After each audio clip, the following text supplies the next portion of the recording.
Assalamualaikum warahmatullahi wabarakatuh. Selamat pagi, siang, sore, dan malam teman-teman semua dimanapun berada. Perkenalkan, saya Enta Fadila Tapisa, Project Manager Indonesia Mengglobal dan USA Teman LPDP yang akan membantu acara pada hari ini. Nah, teman-teman boleh banget tulis nama dan asalnya di sini biar kita saling kenalan juga. Oke, thank you yang udah nulis. Di sini ada yang dari Aceh, Jakarta, Bandung, Surabaya, Sulawesi, Cirebon, Banjarmasin. Ramai banget ya teman-teman semuanya di sini dan tentunya kita juga punya speaker kita yang nggak kalah semangat nih dari Amerika. Nah, di sini kita akan membahas tentang Mission in US Possible. Kalau teman-teman sering nonton nih film, pasti kan judulnya Mission Impossible ya. Tapi di sini kita menceritakan bagaimana studi di US itu ternyata possible untuk kita semua. Apalagi untuk teman-teman yang sering dengar tentang hoax-hoax tentang US, nanti kita akan bahas di sini bareng-bareng. Nah, sebelum kita mulai acara, tentunya kita akan mendengarkan dulu sambutan dari Mas Jody Hardi selaku Presiden Indonesia Mengglobal. Kepada Mas Jody, disilahkan.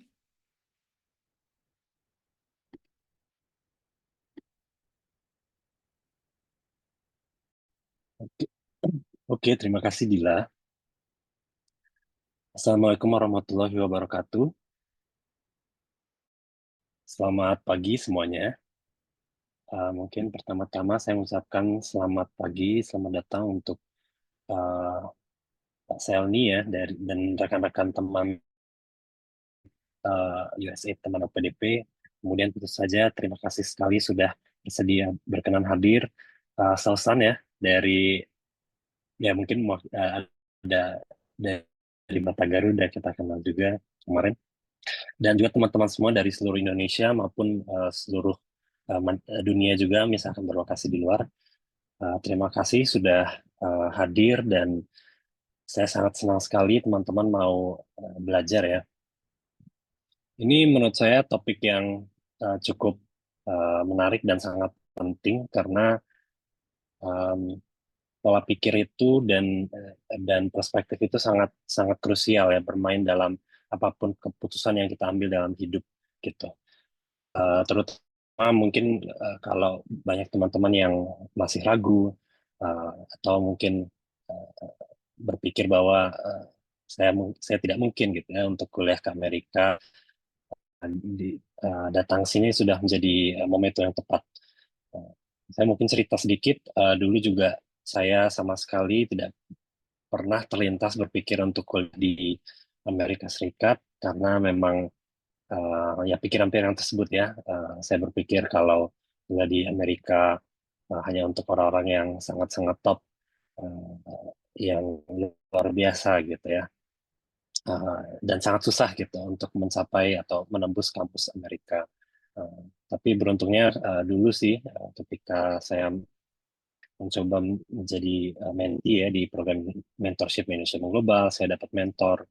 Kemudian saya ikut-ikut webinar seperti ini juga. Saya datang ke Amerika juga mendengarkan testimoni dan kisah-kisah para pembicara di sana, alumni Amerika, terbukalah gitu ya bahwa sebenarnya sangat-sangat mungkin dan sangat-sangat bisa buat kita semua untuk mendaftar dan menembus dan kuliah di kampus di Amerika Serikat. Jadi itu juga menjadi harapan kami semua dari Indonesia Mengglobal, teman-teman mampu menembus kampus impiannya masing-masing. Untuk di sini Mengglobal PDP kali ini kita ingin mendengar dari Sosan juga bagaimana beliau menavigasi semua ya segala pemikiran dan prosesnya dan teknisnya.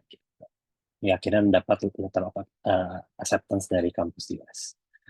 Oke, itu saja mungkin ya. Terima kasih, selamat belajar dan silakan manfaatkan momentum ini dengan baik. Semoga apapun tujuan kalian bisa tercapai. Amin. Thank you Mas Jody atas sambutannya yang keren banget. Jadi teman-teman tergantung mindset ya. Kalau misalnya teman-teman pikir possible, berarti teman-teman juga bisa nanti nih menyusul Mas Jody dan Kak Sausan untuk kuliah di Amerika. Nah, sebelum ke materi Kak Sausan, di sini izinkan saya menyambut dulu ada Mbak Selni. dan Mbak Ismi. Jadi Mbak Ismi adalah Technical Lead for Institutional Management di USAID Teman LPDP dan Mbak Selni Communication and Outreach Specialist. Halo Halo, Mbak selamat Selni, Mbak pagi Ismi, semuanya. terima Kak kasih Dila, sudah meluangkan waktunya. Jody, semuanya, Mbak Selamat pagi Susan. Mbak Ismi. Pagi Mas Jody, salam kenal. Apa kabarnya Mbak? Baik. Alhamdulillah baik. Iya, Jadi senang. Senang ya hari ini, hari Sabtu ini yang biasanya orang gunakan untuk santai, untuk tidak apa ya, me time lah ibaratnya, tapi teman-teman semangat untuk hadir hari ini. Manfaatkan waktu ini dengan sebaik-baiknya teman-teman ya. Semoga apa yang diidam-idamkan, yang diharapkan untuk bisa mengikuti jejak Mas Jody dan Mbak Susan untuk studi di US itu bisa menjadi kenyataan. Jadi Indonesia Mengglobal will help you to catch your dream. Oke, terima kasih banyak Mbak Ismi atas sambutannya. Kalau misalnya dari info Mbak Ismi ini tuh jam terbangnya tinggi banget teman-teman, jadi sebentar lagi habis ngasih sambutan, nanti Mbak Ismi akan pergi meninggalkan teman-teman di sini. Tapi tenang aja, sekarang kita juga buka ruang diskusi kalau teman-teman ada yang mau tanya tentang USAID Teman OPDP atau programnya bersama Indonesia Mengglobal, silakan kita mungkin kasih pertanyaan 1 sampai 2 orang. Nah, for your information teman-teman, dari Januari sampai di bulan Oktober, kemarin Indonesia Mengglobal tuh bekerja sama dengan USAID Teman OPDP, jadi banyak banget manfaatnya. Salah satunya webinar setiap bulan, terus ada mentorship program, PhD bootcamp, dan tentunya bantuan academic support untuk teman-teman bisa nanti untuk tes IELTS, GRE, dan lain sebagainya. Jadi kalau teman-teman mau tanya, boleh banget. Dan berkesempatan juga nih untuk teman-teman yang join webinar pada hari ini, apalagi dari awal sampai akhir, itu tuh berkesempatan ikut bootcampnya dari USAID Teman LPDP. Jadi mungkin nanti bisa di-spill dikit Mbak ya tentang kegiatannya. Nah di sini udah ada Kak Abi Yahya. Halo Kak.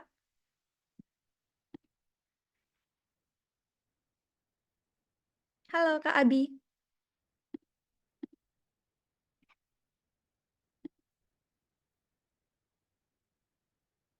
Halo. Ya Kak, ya Kak. Oke. Belum di ini tadi suaranya. Ya, Assalamualaikum warahmatullahi wabarakatuh. Waalaikumsalam warahmatullahi wabarakatuh. Waalaikumsalam. Ya, saya ini pertanyaan Kak ya.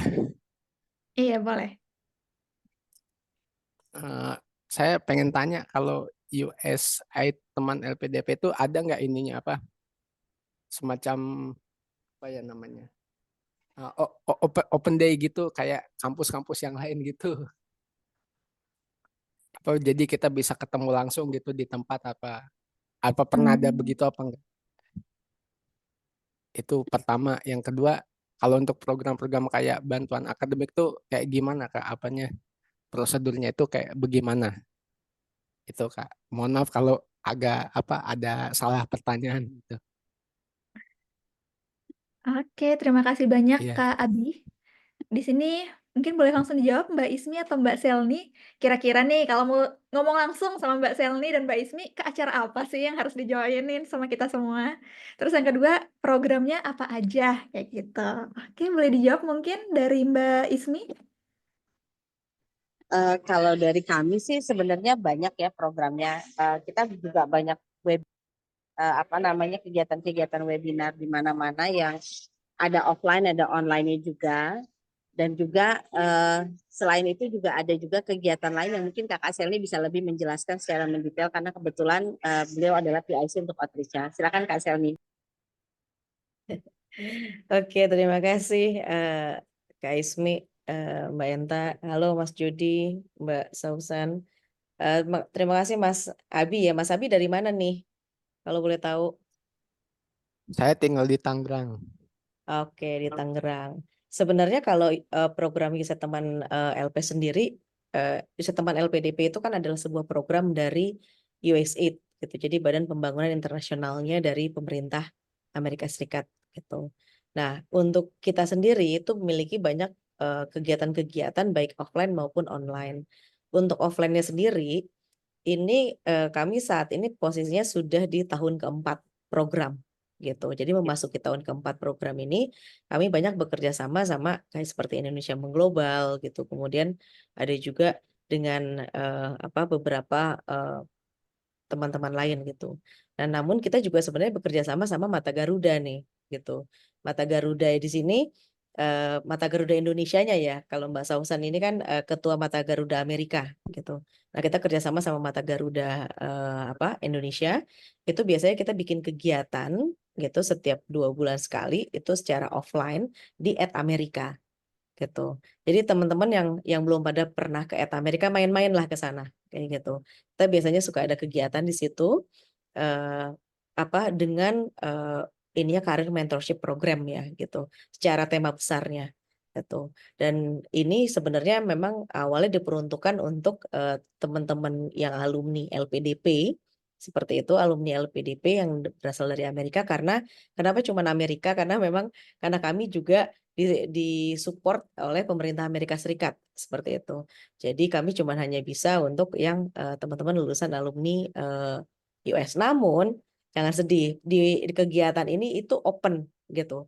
Jadi bisa siapa aja. Cuma memang kami mengutamakan yang lulusan US University, tapi nggak masalah kayak gitu. Karena di setiap kita udah berapa kali kegiatan itu di open untuk semua orang, nanti bisa berbincang. Pasti ketemu sama saya sih di situ kayak gitu. Jadi stay tune aja.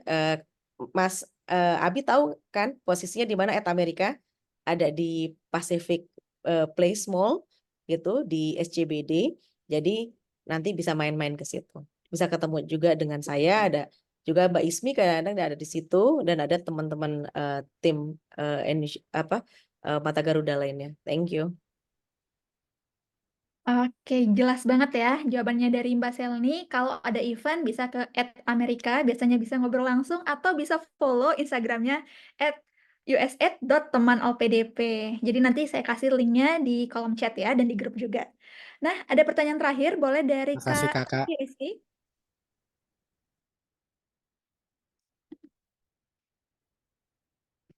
Halo Kak,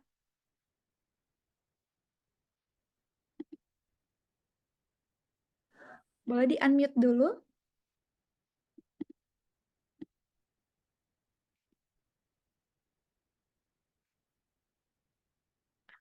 Oke, kayaknya away from keyboard ya. Oke, nggak apa-apa. Nanti bisa lanjut bertanya lagi karena masih ada Mbak Selni juga Ya, bersama kita, insya Allah.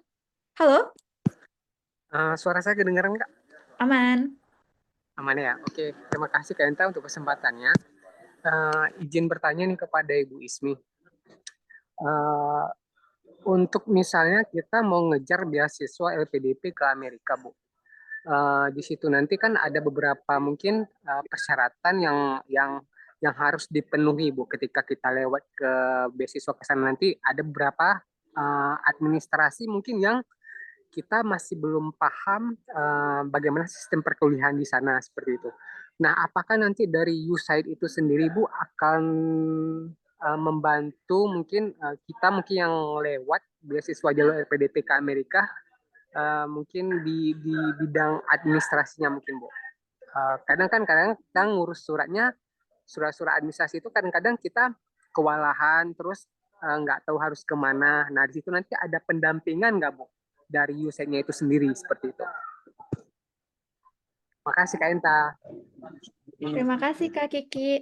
Oke, mungkin Mbak Selni dulu. Boleh nggak dibimbing nih? Mangga tuh Mbak Ismi duluan aja tuh. Karena tuh Oh, di Ya, bawahnya Mbak Ismi tuh. oke. Ya, jadi kalau untuk kegiatan yang terkait dengan bimbingan tentang perkuliahan, mungkin kita bilangnya admission ya Mas ya. Jadi memang kami memprioritaskan untuk admission ini bagi yang sudah mendapatkan beasiswa. Jadi atau mungkin nanti bisa dikoreksi oleh Kakak Selni ya. Jadi kayak semacam bagaimana untuk yang awalnya sih kita buka untuk semua, untuk personal statement, study objective, biasanya kita akan kasih bimbingan di situ. Baru nanti lanjut bagaimana kita melakukan admission ke US University-nya. Kalau untuk sistem perkuliahannya, saya kira teman LPDP punya beberapa kegiatan online dan offline yang memperkenalkan kampus-kampus di US. Mungkin bisa dilihat nanti di Instagram kita. Nah, biasanya kalau kita undang kampus-kampus dari Amerika, mereka akan menjelaskan lebih detail gitu bagaimana proses admissionnya, kemudian juga apa aja requirement-nya, mereka bisa nge-waive GRE atau enggak, itu biasanya akan dijelaskan di situ. Nah, untuk lebih detailnya step by step-nya mungkin Kak Selmi ini yang lebih paham gitu, karena Kak Selmi banyak teman-teman yang bertanggung jawab untuk proses mulai dari pembuatan personal statement hingga ke admission proses, bahkan sampai visa ya Kak ya. Silakan ditambahkan Kak Selmi. Oke, terima kasih Kak Ismi. Mas Kiki, jadi sebenarnya kegiatan Ya, Bu. kita bekerja sama Indonesia Mengglobal, insya Allah akan kita lanjutkan di tahun mendatang gitu. Jadi sebenarnya salah satunya adalah melalui kegiatan ini gitu. Jadi melalui kegiatan ini teman-teman nanti itu bisa berproses bersama, mengetahui mengenai US University dan bagaimana aplikasinya. Dan dari teman-teman Indonesia Mengglobal ini kita support untuk memang nanti itu ada bootcamp, tapi memang harus selektif nih Mas Rizky. Nah, kalau yang saya kasih bocoran sedikit ya, untuk bootcampnya IM ini cukup sulit nih. Jadi Mas Rizky itu harus benar-benar mempersiapkan diri dulu karena akan diseleksi. Kita mengadakan beberapa bootcamp, salah satunya ada sama Indonesia Mengglobal, ada juga sama teman-teman yang kita yang lain, nanti bisa dicek di Instagramnya kita. Kayak kemarin itu kita mengadakan sebuah bootcamp itu yang masuk itu 500 orang pendaftar gitu. Karena kita merencanakan bootcampnya itu jadi simultan. Setelah bootcamp, ya kan? Setelah mendapat mentorship, jadi kalau nggak salah kalau yang dari IM ini ada dua ya untuk mendapat scholarship, yang satu lagi untuk untuk LOA kalau nggak salah ya. Sebelum karena kan sistemnya di LPDP ada dua ya, ada yang diawali dengan memiliki LOA, yang kedua itu scholarship-nya dulu gitu. Nah, sebenarnya nanti Mas Rizky menunggu informasi di sini sambil Mas Rizky memperkuat gitu kebutuhan-kebutuhan yang digunakan untuk apply ke US University. Nanti saya yakin Mbak Sausan juga akan menginformasikan apa aja sih sebenarnya kebutuhan-kebutuhan tersebut gitu. Jadi stay tune aja di kegiatan-kegiatan kita baik sama Indonesia Mengglobal maupun sama Teman LPDP karena di tahun depan sebelum pembukaan LPDP kita banyak banget bootcamp, tapi yang bisa masuk ke kegiatan tersebut adalah orang-orang yang kita pilih yang memang dia udah siap. Udah siap itu artinya udah siap semuanya, udah siap waktu, dirinya udah siap, udah prepare juga, bahkan sampai kebutuhan untuk sertifikasi bahasa Inggrisnya gitu. Karena kalau kita pengennya itu cepat gitu. Kalau yang udah dapat beasiswa bahkan kita bisa membantu untuk proses yang tadi Kak Ismi sampaikan untuk membantu admission. Tapi admissionnya tetap kalian sendiri. Kita tidak bisa mengurusi itu. Karena dimanapun juga di Amerika Serikat, baik di negara lain, proses admission itu adalah apply diri sendiri gitu. Jadi diri masnya sendiri yang akan nge-apply gitu. Tapi kita membantu proses untuk memberikan informasi seperti apa sih contohnya seperti itu. Terus kemudian apa aja sih yang tadi Mbak Ismi katakan supportnya apa, dan kita juga memberikan informasi bahkan untuk bimbingan personal statement atau statement of purpose kayak gitu untuk ke US University karena untuk apply itu wajib ya ada seperti itu. Terima kasih. Oke, semoga terjawab ya Kak Kiki. Jadi tetap ada nanti bantuannya kayak dalam bentuk bimbingan untuk menulis, tapi untuk aplikasi ke kampus tetap semuanya kita sebagai calon mahasiswa yang melaksanakannya. Oke, terima kasih banyak Mbak Selni dan Mbak Ismi atas waktunya. Tapi sebelum beralih ke speaker kita yang udah cantik banget di sini, kita foto bareng yuk. Mumpung ini udah ada Mbak Selni, terus juga Mbak Ismi, terus Kak Alia juga masih di sini. Teman-teman boleh menyalakan kamera dan memperlihatkan senyum terbaiknya ya. Oke, coba saya lihat berdasarkan galeri. Oke, masih dikit banget nih teman-teman yang nyalain kameranya. Yuk, yuk, yuk. Siapa tahu kan nanti tuh pas ngeliat fotonya, oke dulu tuh aku peserta, sekarang aku udah di US kayak gitu. Jadi kayak ada before afternya ya. Oke, boleh lagi teman-teman? Udah? Ada lagi yang mau buka kameranya? Oke, saya hitung 3 ya, sampai 3. Sebentar. Oke, 1, 2, 3. Oke, sebentar. Oke, 1 kali lagi. 1, 2, 3. Oke. Terima kasih teman-teman semua, dan terima kasih juga Mbak Selni dan Mbak Ismi. Selamat menjalankan aktivitasnya di hari Sabtu. Semoga tetap semangat ya. Nah, di sini kita udah ada bersama Kak Alia. Halo Kak Alia Sausan, selamat malam waktu US. Apa kabar Kak? Halo, selamat malam semuanya. Baik, alhamdulillah. Gimana? Kak Dila juga baik. Alhamdulillah baik banget. Dan senang banget rasanya di sini tuh di episode ke-10 kita nggak hanya mengundang mahasiswa statusnya ya, tetapi juga Ketua Mata Garuda Amerika Serikat. Wah, keren banget nih. Penutup webinar kita di tahun ini ditutup dengan orang yang nggak kalah keren. Kak Sausan, sekarang Mm-mm. berarti jam 9-an ya, setengah 10 ya malam. Ya, setengah 10 malam di sini. Terima Sebenarnya kasih baru banyak. baru pulang sih dari kampus. Jadi Oke, lumayan. Mohon maaf ya kalau seandainya ada omongan-omongan yang mungkin salah, ini efek dari kelas. aduh, keren banget. Jadi teman-teman ini udah ada spoiler bahwa kuliah di luar negeri emang harus belajarnya giat banget ya Kak ya. Enggak Oke, Kak sih. Sausan, waktu dan tempat untuk presentasi dipersilakan. Iya, thank you ya Kak Dila. Aku udah izin share screen, kelihatan nggak ya teman-teman semua? Oke, sebelumnya terima kasih banyak ya ke teman-teman Indonesia Mah Global, Kak Jody, Kak Dila, Mbak Selni, Mbak Ismi atas waktunya dan kesempatannya untuk bisa share pengalaman saya selama di US gimana.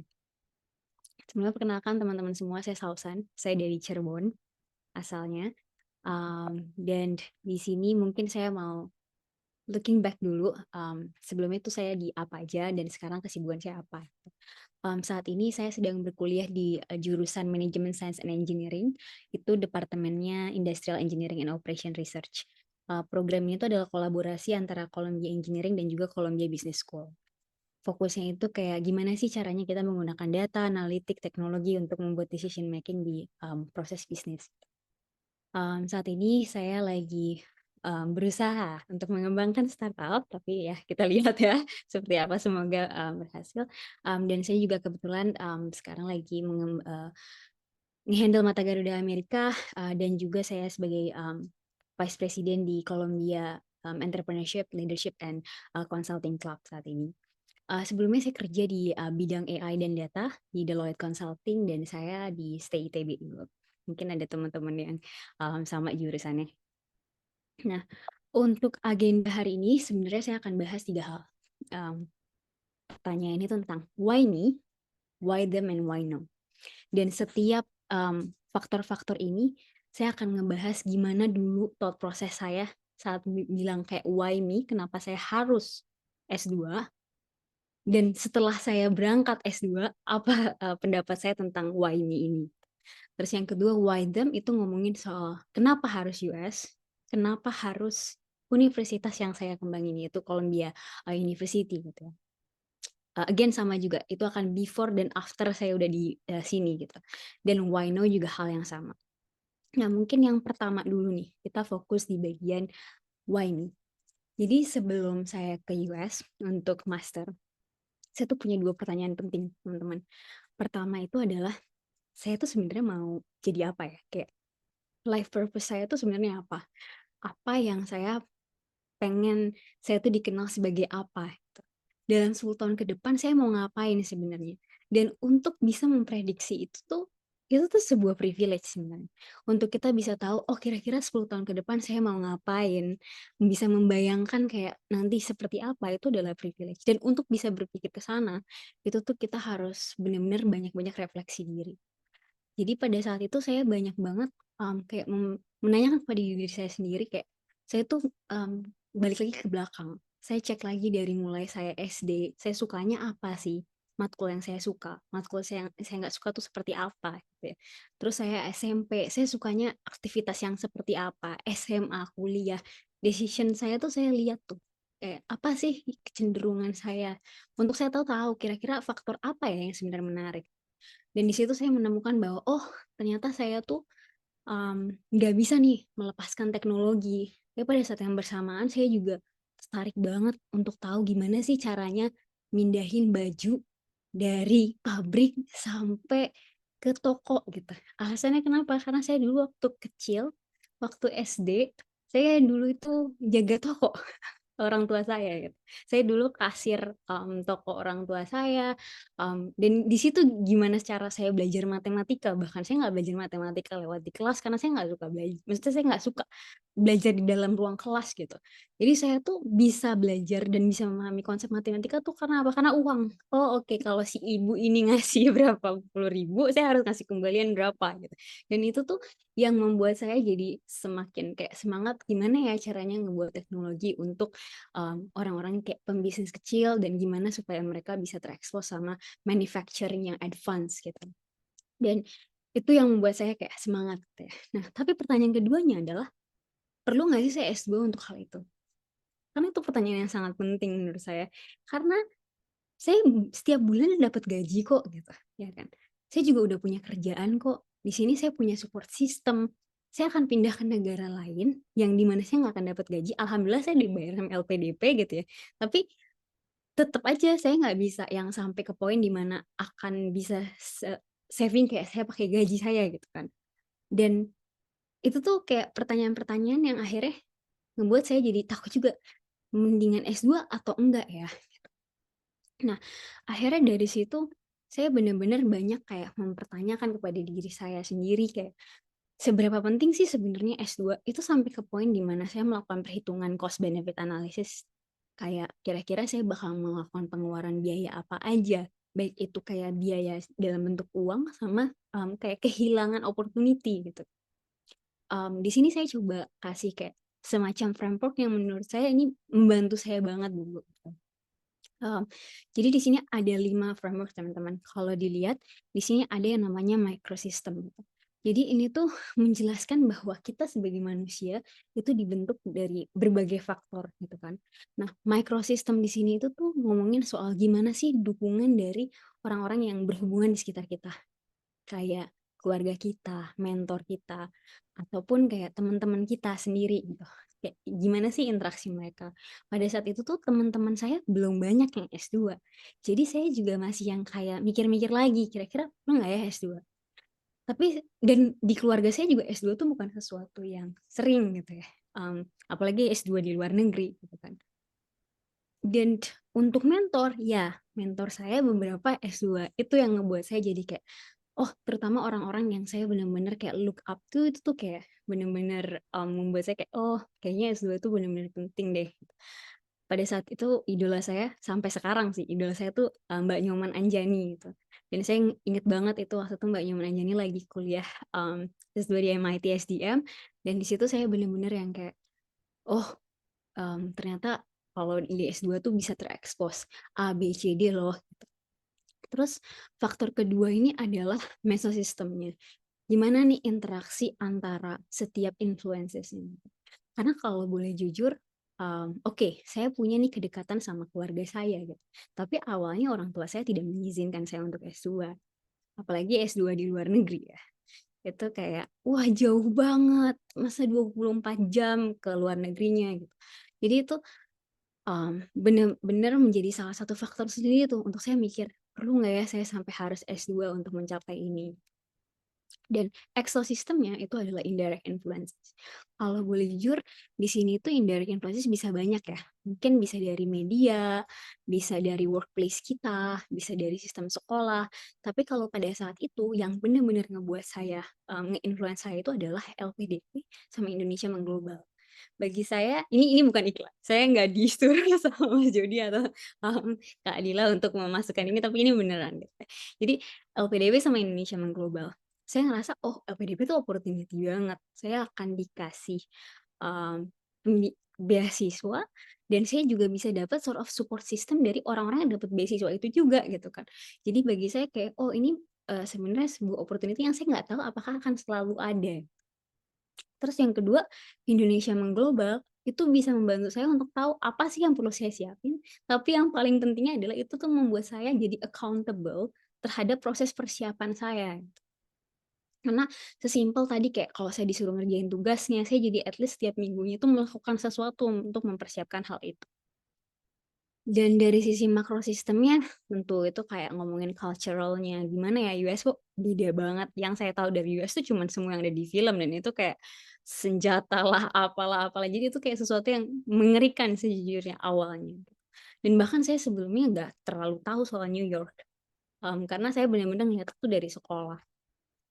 Dan dari setiap layer ini, saya tuh cari nih, kira-kira mana sih faktor yang paling penting buat saya, mana faktor yang bisa saya adjust, mana faktor yang benar-benar nggak bisa saya adjust.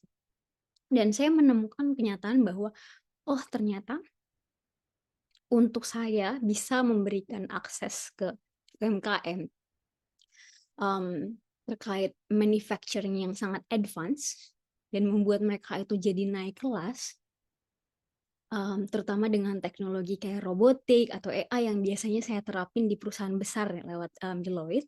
Saya nggak bisa kerja terus di Deloitte karena Deloitte nggak pernah, maksudnya di perusahaan-perusahaan besar ini klien mereka bukanlah UMKM gitu. Jadi pada saat itu juga opportunity AI itu lagi melejit banget di US, dan hal itulah yang ngebuat saya akhirnya oke, saya harus untuk S2. Kalau saya nggak S2, saya nggak bisa nge-capture opportunity untuk bisa mempelajari hal baru ini. Tapi pada saat yang bersamaan, di microsystem dan mesosystem yang ada keluarga saya. Jadi saya benar-benar tuh harus banget dudukin bapak ibu saya untuk kayak menjelaskan betapa amannya. Kayak saya ngejelasin pakai presentasi kayak waktu itu, kayak yang gimana sih nanti bakal rencananya akan seperti apa dan pasti akan balik gitu. Jadi kalau menurut saya orang tua saya mungkin lebih ketat daripada LPDP ya, terkait memastikan saya harus baliknya gitu. Cuman itu sih wanginya. Saat saya sudah matang, saat saya sudah yakin apa yang diperlukan dari S2 ini, itu ngebuat kita untuk melakukan action tuh menjadi lebih jelas gitu. Dan kita juga tahu kayak oke, apa ya yang harus kita lakukan, atau seenggaknya kita jadi lebih semangat untuk kayak melanjutkan action-action berikutnya. Nah, setelah saya sampai di sini dan saya menjalankan S2 saya tuh menyadari bahwa oh, beda banget ya di US dan juga di Indonesia. Di US itu, mungkin saya baliknya ke Indo dulu ya. Di Indo itu tuh kita sesimpel yang kayak, oh, selama kita baik di kelas ya udah kita pasti excel dan kita pasti bakal perform baik dan kita nanti ya bakal dapatlah benefitnya, bakal dapatlah kerjanya. Di US that's not enough. Di US itu hampir setiap action harus penuh dengan intention. Jadi the why nih kayak apa sih life purpose kamu tuh selalu dites di sini. Kamu harus tahu, kayak kamu harus menempatkan diri kamu di sekitar orang yang mungkin akan menjadi mentor kamu.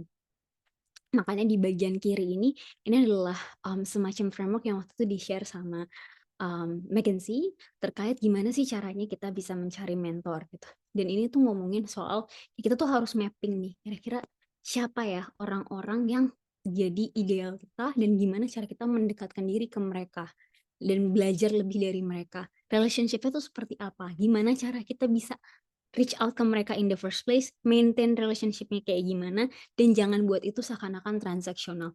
That matters a lot di US.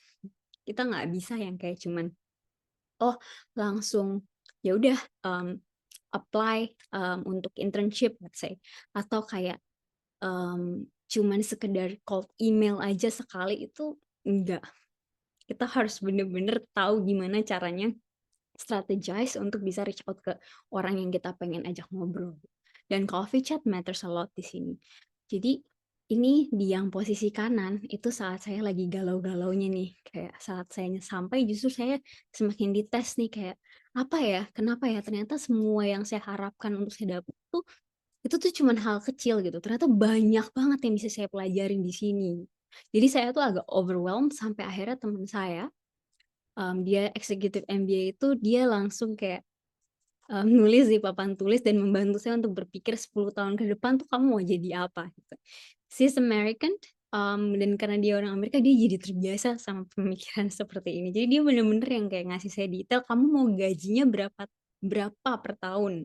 Kamu mau udah punya rumah nggak? Kamu udah nikah belum? Kamu nanti pengeluarannya seperti apa? Itu harus dipikirkan di 10 tahun ke depan. Dan kita tarik undur sampai ke sekarang itu nanti kayak gimana. Dan itu terlihat ya teman-teman kayak gimana intention itu tuh sangat penting di sini setelah saya melewati S2. Dan saya ngerasa saya sangat bersyukur sih terekspos sama hal ini karena jadinya setiap action ke depannya saya juga selalu memikirkan tentang intention itu dan apa yang akan terjadi kalau saya melakukan itu terhadap rencana hidup saya. Gitu. Mungkin itu di bagian why me. Dan selanjutnya kita ngomongin soal why them. Kalau why them itu saya selalu melihatnya pasti saya bagi jadi ada why USA dan why this university. Kalau why USA sendiri, mungkin kalian harus lihat dari kayak kacamata global dulu nih. Kira-kira karena universitas tuh bagus, banyak banget teman-teman orang pinter tuh ada di mana-mana di negara manapun. Di UK ada, di Eropa ada, di Asia ada, di New Zealand ada, di UK ada, di Indonesia pun ada. Jadi sebenarnya negara apa sih yang diincar untuk bisa memastikan tadi why me kayak demi yang versi kalau saya nyebutnya glow up-nya gitu ya atau yang versi lebih grown up-nya itu bisa tercapai lewat negara yang kayak gimana.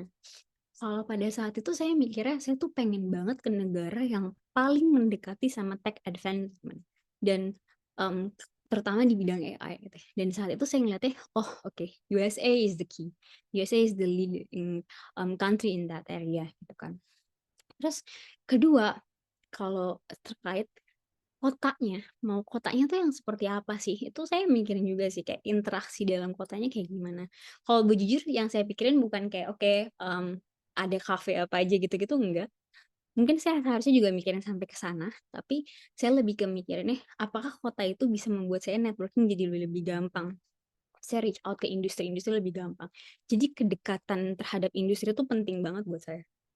Dan yang terakhir, apa yang sebenarnya yang kita value lebih gitu. Apakah lebih ke arah networking-nya atau justru malah lebih ke arah kayak akademianya karena itu akan berbeda-beda. Kayak contohnya gini, kalau networking mungkin teman-teman lihat di mungkin di New York atau mungkin di SF gitu ya. Tapi kalau seandainya let's say pengen dapat academia experience gitu. Walaupun sebenarnya di setiap kota itu juga bisa nge-offer hal yang sama, tapi mungkin academia experience yang diharapkan sama teman-teman tuh lebih ke kayak serene city-nya dan kayak bisa benar-benar fokus, deep thinking dan lain-lain. Itu mungkin di kota-kota lain kayak mungkin kayak kalau saya kemarin pas lagi ke Chicago, saya ngerasa itu termasuk salah satu kayak academia city gitu ya. Itu yang ngasih kayak experience seperti itu. Dan itu nggak salah, itu kayak tergantung lagi sama bagi teman-teman mana yang lebih appealing. Nah, di Why This Uni itu tuh lebih ke arah kayak sebenarnya courses-nya tuh seperti apa sih yang dibutuhkan gitu. Apakah courses-nya yang lebih ke arah kayak kayak textbook base atau lebih ke arah practical things gitu. Nah, kalau saya kemarin saya benar-benar berharapnya practical. Jadi saya pengen banget selalu langsung ngobrol sama orang yang di praktis industrinya. Saya benar-benar bisa kalau bisa saya kerja sama UMKM New York-nya. Dan alhamdulillah saya dapat itu gitu. Jadi saya jadi semakin banyak terekspos sama kayak gimana sih the US builds SMSI ekosistemnya gitu. Terus yang kedua adalah lebih ke opportunities-nya yang di dalam kelas dan di luar kelas itu seperti apa. Dan yang terakhir, kalian mau global exposure yang kayak gimana? Apakah nih maunya itu exposure-nya lebih banyak ke orang-orang lokal? Kayak, oh pengennya tuh ngobrol justru sama orang-orang Amerika aja. Atau pengennya dapetnya kayak exposure-nya ke orang yang diverse banget kelasnya. Jadi kalau bisa di dalam satu kelas itu ada orang Indonya, ada orang Cinanya, ada orang Middle East, ada orang dari berbagai manapun biar kalian bisa dapat perspektif yang berbeda-beda. Itu nanti akan memberikan dua pengalaman yang sangat-sangat berbeda. Kalau di kelas saya lebih ke arah diverse ya. justru malah orang lokalnya nggak terlalu banyak. Banyaknya itu justru malah internasionalnya. Jadi akhirnya saat kita kayak diskusi, kita tuh ngeliatnya dari berbagai negara tuh kayak gimana sih penerapannya. Jadinya kan lebih seru ya.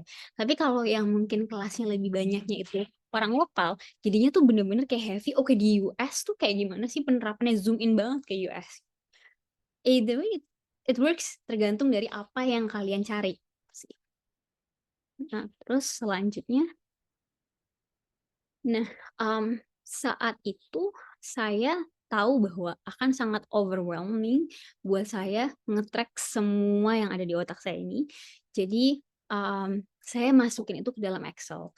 Jadi kalau teman-teman lihat di sini saya buat ada kayak university, jurusan, di sini kayak kurikulumnya tuh seperti apa sih, work experience yang dibutuhin kayak gimana. Dan saya lihat tuh mereka ada requirement untuk sertifikat bahasa Inggrisnya enggak, GRE-nya kayak gimana, deadline dia seperti apa. Dan di kolom-kolom selanjutnya tuh saya mempertanyakan kayak, saya buat tuh faktor-faktor tadi. Kayak saya udah tahu kan, oh saya pengen ada kayak exposure ke UMKM, exposure ke AI gitu. Saya juga masukin ke dalam kolom-kolomnya. Jadi tujuannya tuh saya jadi masukin faktor-faktor yang dari hasil WIME-nya, saya buat jadi kolom baru, dan itu saya checklist-checklistin tuh teman-teman. Dan setelah dapet checklistnya, saya nanti masukin ini ke dalam shortlist gitu. Jadi saat saya ngomong widen, bukan berarti saya langsung kayak, oke, saya cuma mau USA gitu. Itu enggak sih. Saya bener-bener kayak ngeliat juga dari kayak seluruh global kayak gimana. Dan dengan bantuan tadi, kolom-kolom tadi dan dapet checklistnya, akhirnya saya dapet kayak shortlisted itu di universities mana aja. Cuma memang kebetulan apa yang saya cari itu mostly adanya di US. Nah, gimana caranya bisa ngumpulin informasi yang di-capture di dalam kolom-kolom ini gitu ya. Jadi saya buka pertama itu adalah dari website universitasnya masing-masing. Jadi lihat website jurusan atau program yang kalian mau. Terus yang kedua itu bagi saya kredit itu gold sih. Karena saya kadang bahkan saya yang ngebuat post, kayak saya nanya gitu. Oh, kalau program ini tuh kayak gimana sih experience-nya, dan selalu ada yang jawab. Selalu ada orang yang memang dari program itu untuk menjawab dan ngasih saya kayak penjelasannya kayak gimana gitu. Atau saya ngelihat dari post-post sebelumnya. Terus dari Medium kadang ada beberapa teman yang menceritakan blognya, Quora, dan juga Grad Cafe. Jadi emang banyak sih kalau yang teman-teman bisa lihat dari di website-website ini gitu ya. Jadi hasil dari pencarian ini bisa dimasukin ke dalam Excel-nya. Nah, terus setelah saya sampai di US, itu why US dan why Columbia University, terutama di New York itu tuh jadi ngebuat saya kayak terekspos bahwa wah, ini tuh bener-bener adulthood. Jadi kayak pendewasaan, tapi masa pendewasaannya itu tuh pakai kecepatannya tuh kecepatan mobil F1 gitu. Mungkin saya sebelumnya kayak kecepatan beca gitu ya, sekarang saya kecepatan F1. Saya terekspos sama berbagai hal di sini. Kayak dimulai dari betapa sadarnya saya bahwa setelah saya di sini, saya tuh support sistemnya build dari zero lagi. Saya harus kayak open up myself untuk ke temen yang baru, ke profesor yang baru. Saya juga harus kayak benar-benar open up myself ke berbagai jenis peluang gitu. Jadi akhirnya selain buat support system, saya juga harus memastikan nih dalam waktu yang singkat saya bisa dapat exposure sebanyak mungkin. Itu tuh sangat-sangat melelahkan karena itu harus dilakukan di atas daily life needs. Kayak dari mulai laundry lah, buat makanan sendiri lah, dan lain-lain. Karena mahal sih. Jadi mau nggak mau kita harus menjalani itu sendiri. Jadi itu tuh sebuah pendewasaan yang menurut saya lajunya benar-benar kayak langsung gaspol gitu ya. But I'm glad kayak saya melalui hal ini. Pertama mungkin tadi yang opportunity buat dapat global exposure tuh krusial banget. Jadi selalu nih harus kita kayak ngikutin, oh ada opportunity apa aja ya, mau search di LinkedIn lah atau di kampusnya sendiri lah gitu. Kayaknya sekali meleweng sedikit langsung kayak kehilangan opportunity itu. Terus yang kedua, sama juga kayak support system. Harus gabung organisasi. Harus gabung kayak kumpulan mahasiswa Indonesia pastinya. kayak Mata Garuda Amerika di sini sebenarnya ngebantu untuk kayak gimana sih kita memastikan hubungan awardee itu tuh baik itu secara profesional ataupun kalau ada yang saling membutuhkan itu bisa saling membantu nih di sini. Di sini teman-teman bisa ngeliat kayak ini saat kita lagi main ke World Bank dan juga di sini pada saat kita lagi main ke KBRI gitu ya di Washington DC. Itu jadi seru sih, kita jadi bisa saling kenalan dan kita nge-build kayak support system baru gitu. Nah, yang terakhir teman-teman itu di Why Now.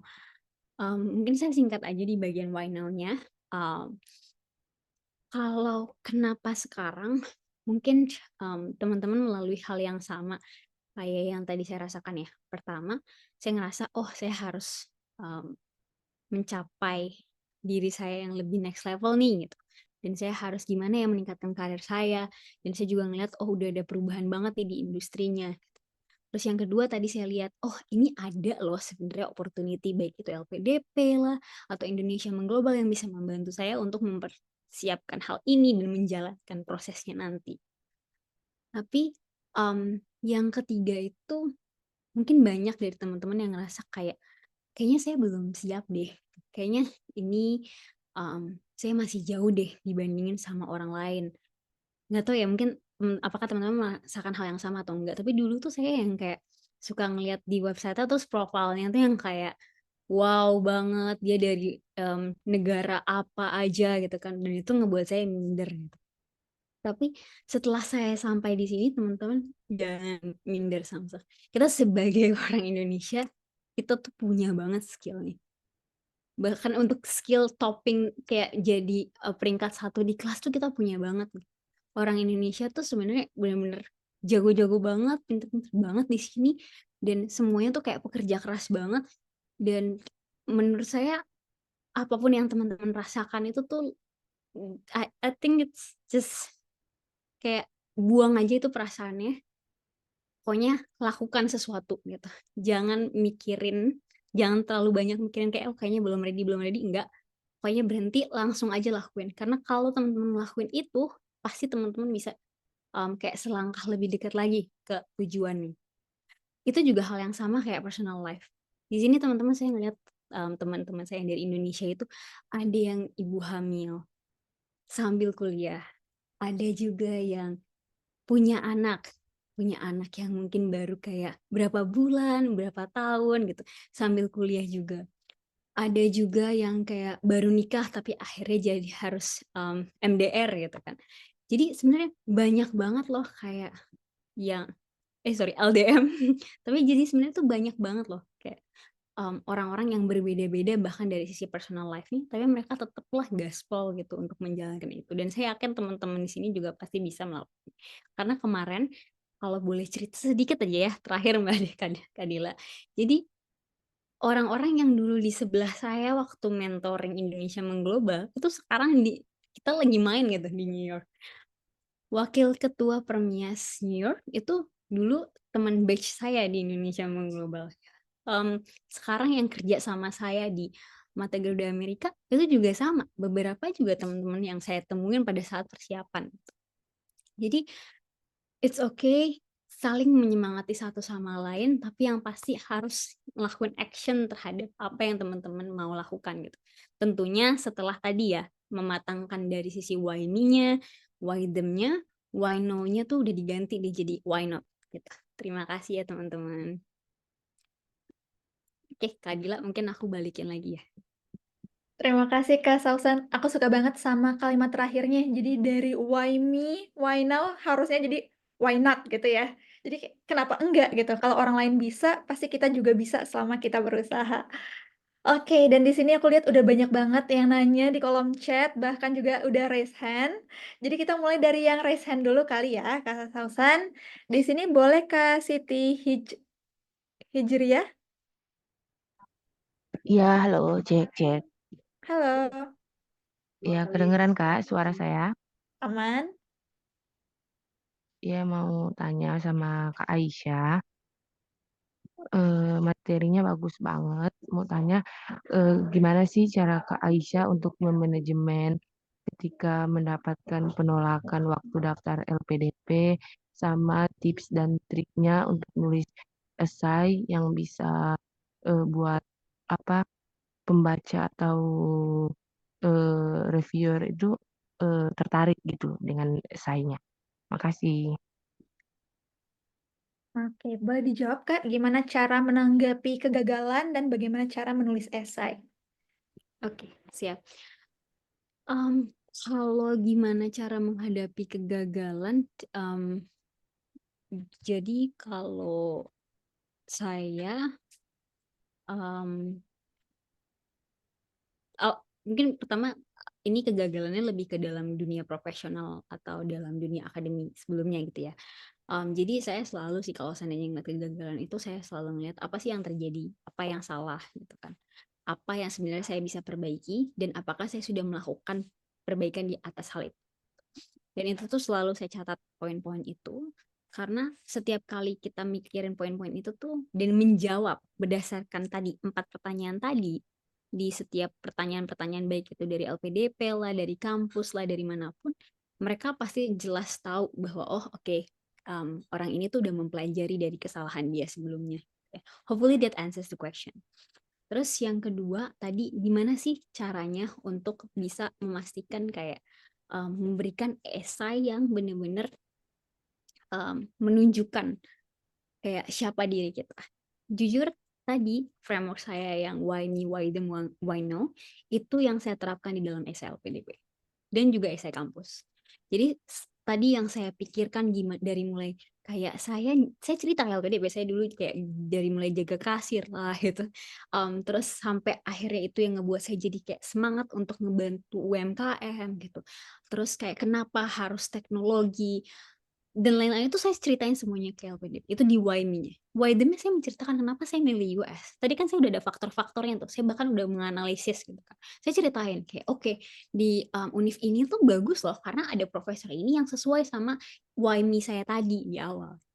Terus kayak why now-nya itu saya mau ceritain kayak gimana urgensinya dari tadi ya perubahan industrinya dan ini adalah waktu yang tepat buat saya bla bla bla. Jadi 3 hal ini sebenarnya yang paling krusial yang harus dipastikan ada di dalam saya LPDP. Itu kenapa saya ngebawanya agenda hari ini tuh berdasarkan 3 faktor itu. Semoga menjawab ya Kak. Ya, makasih Kak jawabannya. Termotivasi banget. Yes, ya. Oke, senang banget kalau misalnya udah terjawab ya Kak Siti. Jadi tadi Iya, why Kak. me, why them, sama why now itu bukan cuma kenapa kita milih univ dan kenapa studi di US, tapi juga bisa diaplikasikan ke esainya teman-teman. Nah, next di sini ada Kak Kiki Rizky. Halo. Ya, halo Kak Enta. Ya Kak, suara saya kedengeran Kak? Aman. Aman ya, oke siap. Oke Kak Enta, terima kasih untuk kesempatannya.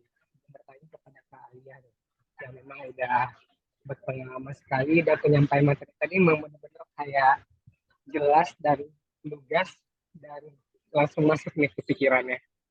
Jadi pertanyaannya itu Indonesia dan 3 pertanyaan nih Kak. Gitu, Kak. Jadi yang pertama itu Boleh singkat aja Kak ya?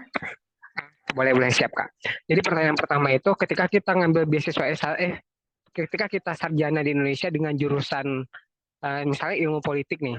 Nah, ketika kita ingin mengambil S2 keluar negeri jalur EPDP itu dengan jurusan yang memang sedikit berbeda dengan kita dengan jurusan S1 kita Kak. Ya, itu bagaimana Kak prosedur yang harus kita jalankan di dalam negeri, kemudian bagaimana nanti sistem perkuliahan di luar negerinya itu sendiri gitu. Nah, yang pertanyaan kedua itu setelah nanti kita misal lulus di jalur LPDP ke US gitu Kak. Apakah di sana nanti kita akan dibekali lagi oleh universitasnya, misalnya kayak di Indonesia tuh semacam ospek atau pengenalan kampus seperti itu Kak. Jadi kita nanti bisa lebih beradaptasi sama lingkungan kampus yang memang belum kita kenal sama sekali. Dan yang pertanyaan ketiga itu bagaimana cara kita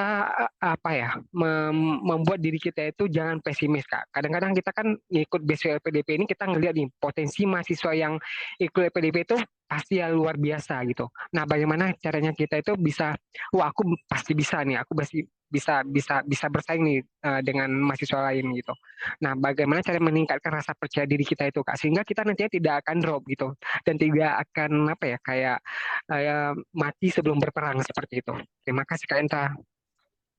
Oke, lengkap banget ya pertanyaannya. Jadi kalau misalnya lintas jurusan itu gimana sistem study abroad, terus apakah ada pembekalan, dan gimana sih biar kita tuh selalu termotivasi, Kak, nggak minder gitu ya kalau ketemu sama orang. Oke, boleh dijawab, Kak Alia? Oke, siap. Ya, Kak Kiki ya tadi ya. Kak Kiki, Ya jadi Kak. mungkin pertanyaan yang pertama soal kalau lintas jurusan itu tuh banyak banget loh Kak. Itu tuh jadi salah satu alasan kenapa orang ngambil S2 justru. Career changes. Jadi kayak jangan putus asa kayak ngerasa oke ini karena career change jadi saya nggak yakin nih gitu-gitu. Itu enggak. Itu tuh justru menjadi alasan yang valid kenapa kakak mau. Teman saya S1-nya elektro, S2-nya pendidikan. Pendidikan plus ekonomi. Itu Jauh banget jauh kayak banget. bedanya.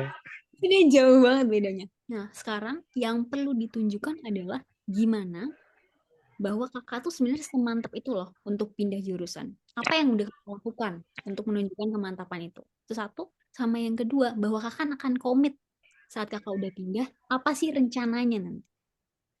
Itu harus jelas, harus visible. Supaya dari sisi baik itu LPDP atau universitas tuh tahu bahwa walaupun kakak pindah jurusan gitu ya, kakak tuh udah tahu apa yang perlu kakak lakukan. Itu yang harus ditunjukkan sih sebenarnya dari esainya, karena itu yang pasti mereka mau cari. Mereka mau cari orang yang self starter. Mereka nggak mau kayak nyari orang yang perlu instruksi harus kayak gini harus kayak gini, enggak. Kita harus tahu apa yang harus kita lakukan. Jadi kakak harus nunjukin itu di dalam esainya. Oke. Terus yang kedua, jalur LPDP lewat US ada nggak sih ospek atau pengenalan kampus? Itu ada. Ini mungkin saya kayak kasih aja kayak menurut saya ospek atau pengenalan kampus tuh udah ada, cuman again mereka tuh kayak ngasih materinya. Oke, ini nanti kayak tur kayak gini ya, ini begini ya, ini begini ya. Gitu. Mereka ngasih semua bahannya, semua bahan udah ada, mereka akan menjelaskan. Tapi how we succeed itu tergantung dari gimana kita menggunakan itu, gimana kita networking gitu sih.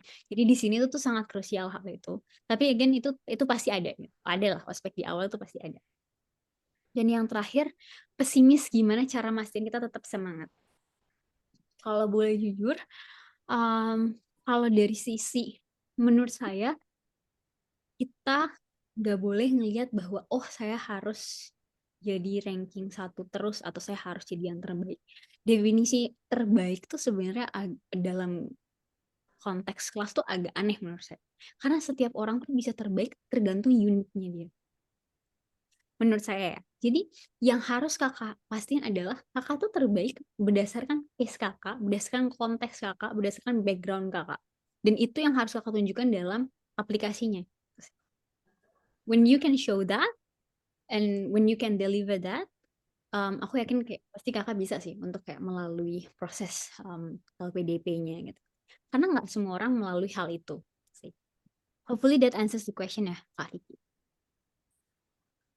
Oh, Yap. sama sorry. Gimana cara mastiin semangat ya? Maaf. Gimana cara mastiin semangatnya? Saya 2 hal sih trik saya. Pertama itu adalah saya tuh mastiin saya punya satu tempat yang kalau saya ke tempat itu saya cuma ngerjain aplikasi LPDP sama saya ngerjain aplikasi kampus. Itu di Cafe Setiabudi. Itu saya sampai inget banget itu orangnya kayak udah capek banget tuh kayak yang punya kafe kayak ini orang nggak pulang-pulang gitu.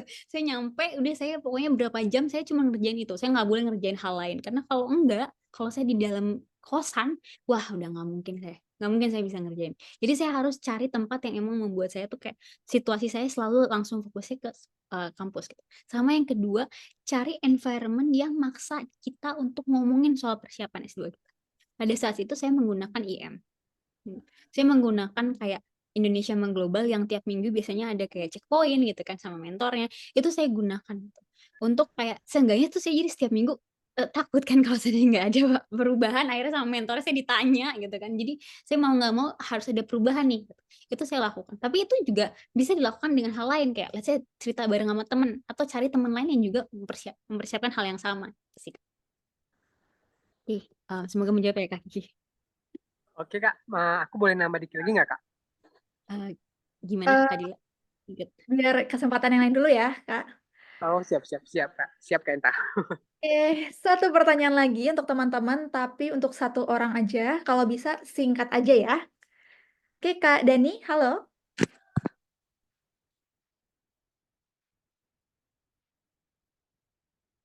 Halo Kak, halo. Halo, Maaf Kak, Kak. sorry kerja. Baik Kak, pemaparannya bagus banget dan bagus banget Kak. Ini aku mau tanya LPDP sih beberapa. Pertama, pertanyaan aku sempat Kak, ini tidak linear ya Kak. Aku sempat kerja 3 bulan di UMKM, tapi bagian lapangan di situ aku menemukan masalah banget. Dan aku mau selesaikan itu, tapi aku kerja di sana hanya 3 bulan. Dan aku bergabung di Yayasan Kanker untuk donasi itu baru 1 tahun. Dan kegiatannya tidak rutin. Saat ini pekerjaannya sangat tidak nyambung dengan jurusan development praktis yang akan aku ambil Kak. Sangat tidak nyambung, mau ditarik benang merah manapun tidak akan nyambung. Karena ini pekerjaan non skill, tapi aku perlu karena untuk mengumpulkan uang untuk tes IELTS dan daftar kampus di Columbia. Nah, pertanyaannya bagaimana ya Kak cara aku jelasin begitu di esainya. Karena kan aku tanya di beberapa alumninya, dia bilang harusnya kamu ada pekerjaan juga yang saat ini berhubungan, bukannya mau apa yang kamu lakukan, karena aplikasi kamu akan kalah dengan orang-orang yang sudah melakukan kegiatan tersebut. Nah, begitu Kak, itu pertanyaan pertama. Kedua, terkait aplikasi ke Columbia. Dengan pengalaman terbatas, yang sangat terbatas, hanya 3 bulan, tapi aku tahu benar apa masalahnya, bagaimana ya Kak cara menulis aplikasinya? Sedangkan Columbia minta 3 aplikasi. Ada tips nggak Kak? Karena pengalaman aku cuma 3 bulan dan 1 tahun di organisasi yayasan. Itu pun tidak rutin. Tapi 1 tahun lah totalnya. Aku kegiatan untuk mengumpulkan donasi pendampingan ke orang-orang yang terkena kanker. Tapi ini relate banget kok Kak dengan apa yang rencana aku lakukan setelah lulus. Aku mau kembali ke organisasi ini, tapi dampaknya ingin lebih luas lagi Kak. Seperti itu Kak, terima kasih banyak. Oke, bisa langsung dijawab Kak Alia? Ya, ya aku izin menjawab ya. Mungkin yang pertama tadi soal aplikasi. Sebenarnya jujur aku juga menemukan kesulitan untuk bisa nyari beli buat aplikasi itu dulu. Karena kondisinya aku tuh kerja di perusahaan yang biasanya ngehandle perusahaan-perusahaan besar gitu. Nggak ada sama sekali UMKM. Jadi aku tuh bener-bener nggak ada pengalaman sama sekali sama UMKM. Meanwhile kayak yang aku pengen jual adalah aku pengen belajar gimana caranya buat teknologi untuk UMKM gitu. Itu kan kayak gimana ya aku bisa nunjukin itu, kayak nggak ada kesinambungannya. Jadi aku jujur sih Kak, aku bilang kayak ya aku nggak ada kesinambungan. Tapi dari sini aku belajar apa? Aku bisa dapat skill ini, dapat skill ini, dapat skill ini, dan aku yakin skill ini tuh applicable buat nerapin apa yang aku pengen terapin di UMKM ini. Dan dari situ itu sih aku kayak jujur, that's the reason why I want to apply for master degree, karena aku nggak punya pengalaman itu. Kalau aku udah punya pengalaman ngapain aku apply gitu kan. Jadi itu sih akhirnya aku membuat kayak aku menyambungkannya dengan cara itu. Nah, terus itu yang pertama. Terus kalau yang kedua terkait tadi yang program aplikasi ya, itu aku assume-nya soal recommendation letter ya. Saat tadi bilang 3 aplikasi, benar nggak ya? Iya. Jadi sebenarnya mungkin yang kakak harus cek sekarang di dalam programnya sendiri itu target kelas itu untuk umur berapa, range-nya, dan work experience-nya seperti apa gitu. Karena itu nanti akan sangat mempengaruhi gimana kakak bisa belajar dan memaksimalkan pengalaman kakak di dalam kelas menurutku ya. Jadi saat program-program itu udah menjelaskan bahwa oke, ini tuh umurnya untuk segini sampai segini gitu kan, untuk pengalaman berapa tahun gitu. Itu tuh berarti nanti cara mereka ngedesain kelasnya tuh akan reflect that. Jadi let's say kalau mereka udah bilang oke, ini untuk pengalaman lebih dari 5 tahun, biasanya cara mereka ngomongnya udah kayak high level banget. Jadi saat kita sebagai kayak kalau misalnya fresh grade masuk, mereka akan kebingungan dan mereka harus ngejar banget. Jadi mungkin pertanyaannya sekarang adalah selain kayak mungkin tips-tips buat dapetin recommendation letter bisa gitu kan ya. Kakak bisa ngambil dari let's say orang yang tadi salah satu supervisor di 3 bulan itu, atau dari dosen lah, atau mungkin sebelumnya ada pengalaman project apalah gitu, itu mungkin bisa. Cuma yang kakak harus pastiin adalah apakah program ini sesuai nih untuk kakak yang sekarang. Mungkin itu sih kalau saya boleh. Baik Kak, sebenarnya Kak di situ sudah ada dia tuh jujur, dia bilang jurusan ini tuh diperuntukkan untuk orang yang minimal setidaknya 2 tahun lah, tapi setiap tahun kami menerima 5-10% di kelas kami, orang-orang yang lulus dari fresh graduate. Sebenarnya aku nggak fresh ya, fresh graduate ya Kak, cuman aku nggak ada pengalaman yang cukup di situ Kak. Oke. Aku yakin Kak Dani selalu Apa fresh. Oke, sorry Sorry. buat tapi ini sih Kak, kalau gitu berarti kakak email admission team ya. Kakak tanya, oke jadi kondisi saya seperti ini, kira-kira ada nasihat nggak ya? Nasihatnya apa gitu. Kemarin juga aku video call Kak sama admission team buat nanya kayak, oke aku kondisi kayak gini, apa yang harus aku lakuin gitu. Coba tanya deh Kak buat yang itu. Maksudnya dari sisi Sebenarnya Kak, sebenarnya Kak aku udah tanya Kak, aku udah ikut rutin kegiatannya, tapi terus dia bilang nggak apa-apa, coba aja daftar, tapi lebih kenapa nggak kerja dulu 2 tahun gitu. Sedangkan aku bilang aku maunya tuh langsung ambil ini Kak, tapi dia nggak ngelarang Kak, dia bilang nggak apa-apa, coba aja daftar, tapi akan lebih bagus kalau setidaknya 2 tahun dulu. Apa aku tetap nekat ya Kak mendaftar masukkan Columbia Kak? nggak apa-apa, daftar aja. Maksudnya itu Oh jadi baik, eksperimen. Tapi mungkin sebelum submit, coba kakak cari di LinkedIn orang yang kayak kurang dari 2 tahun, terus coba email ini personal message dia, tanya boleh nggak kalau sebentar gitu, aku mau nanya-nanya pengalaman kamu pas apply application. Coba learn success story dia kayak gimana saat application itu. Baik Kak, terima kasih banyak Kak, sangat menjawab terutama tadi yang LPDP Kak. Sukses selalu Kak, semoga diberikan kesehatan. Amin, Kak Dani juga ya, sukses terus. Oke, terima kasih banyak teman-teman atas pertanyaannya. Sayang banget karena waktu kita terbatas. Saya juga kalau bisa 3 jam juga, tapi karena keterbatasan waktu dan Kak Sausan juga harus istirahat, jadi kita cut sampai di sini. Tapi kalau ada pertanyaan, feel free untuk nanya di grup kita karena sudah ada WhatsApp grupnya. Kalau misalnya mau tanya ke Sausan juga boleh banget. Nah, sebagai bentuk apresiasi kita nih Kak, kita nggak bisa ngasih banyak-banyak, tapi kita cuma bisa kasih sertifikat untuk Kak Sausan. Terima kasih banyak sudah meluangkan waktunya, materinya keren banget, penyampaiannya juga jelas, dan sudah meluangkan waktu yang sebenarnya bisa tidur ya di US, tapi malam-malam nih abis dari kampus mau bicara sama kita semua. Oke, nah sebagai bentuk dokumentasi saya izin foto ya. Oke, sebentar. Oke, 1, 2, 3. Oh, sebentar, masih ada saya di sini. Saya izin remove. Oke, 1 kali lagi. 1, 2, 3.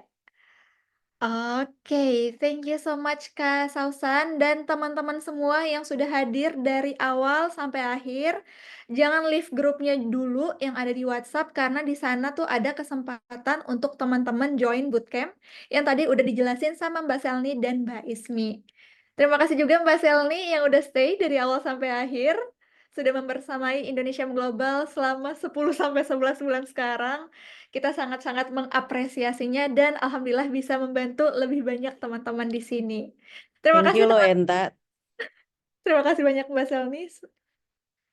Thank you banget teman-teman dan happy weekend. Semoga weekendnya menyenangkan dan sampai ketemu di webinar berikutnya. Assalamualaikum. Thank you Thank you Kak semua. Sausan. Yes. Terima kasih Sukses banyak, Kak.